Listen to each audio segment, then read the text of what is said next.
Hello అండి, welcome back to my channel.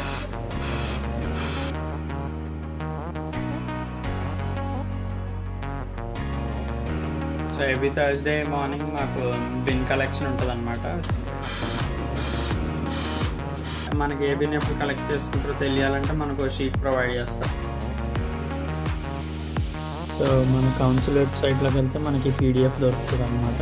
So ఇది సింపుల్గా ఎలా అర్థం చేసుకోవాలంటే మనకి 5th నాడు బ్రౌన్, బ్లూ, బ్లాక్ బిన్స్ తీసుకెళ్తామంటే 5th నాడు బ్రౌన్ అంటే ఫుడ్, బ్లూ అంటే కార్డ్బోర్డ్ పేపరు, బ్లాక్ అంటే జనరల్ వేస్ట్ తీసుకెళ్తారు. సో ఆ రోజు మేము ఆ పలానా బిల్స్ బయట పెట్టేస్తాము. ఈ బిన్స్ మేము ఐకియాలో తీసుకున్నాము. ఈ రెక్టాంగులర్ షేప్ వల్ల చాలా స్పేస్ సేవ్ అవుతుంది. ఐకియాకి వెళ్ళక ముందు రౌండ్ బిన్స్ ఉండేవి, అది స్పేస్ చాలా కన్జ్యూమ్ తీసుకునేది.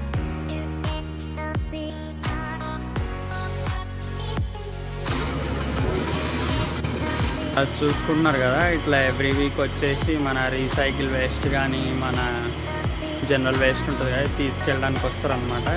సో ఈ ట్రక్లో లోడ్ చేసుకొని చెత్తను కంప్రెస్ చేస్తారు. సో ఏమవుతుందంటే మనకి ఎక్కువ చెత్త తీసుకోగలుగుతారు అనమాట ఇదే ట్రక్లో.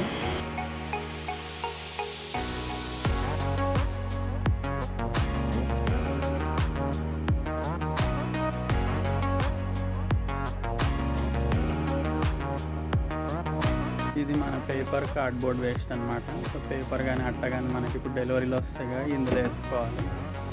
వేసుకుంటే అలా తీసుకెళ్ళి రీసైక్లింగ్ చేస్తారనమాట. రీసైకిల్ చేయలేని పదార్థాలు ఇందులో వేసుకోవాలి. ఇందులో ఏమో ప్లాస్టిక్, గాజు, అల్యూమినియం,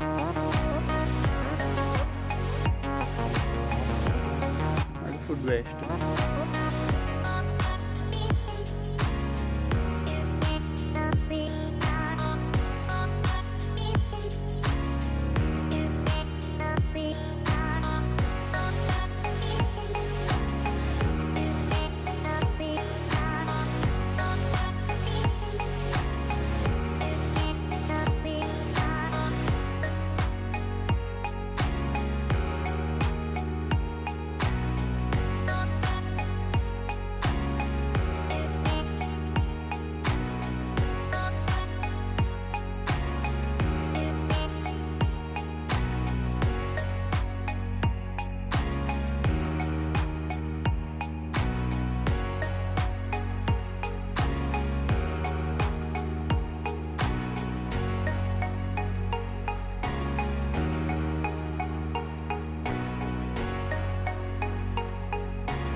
చూస్తున్నారు కదా, బేసిక్ ఇట్లా వచ్చి రెగ్యులర్గా ఎవ్రీ వీక్ రీసైకిల్ వేస్ట్ చెత్త తీసుకెళ్తారు అనమాట. ఇప్పుడే ట్రక్ తీసుకొని పోయింది కదా.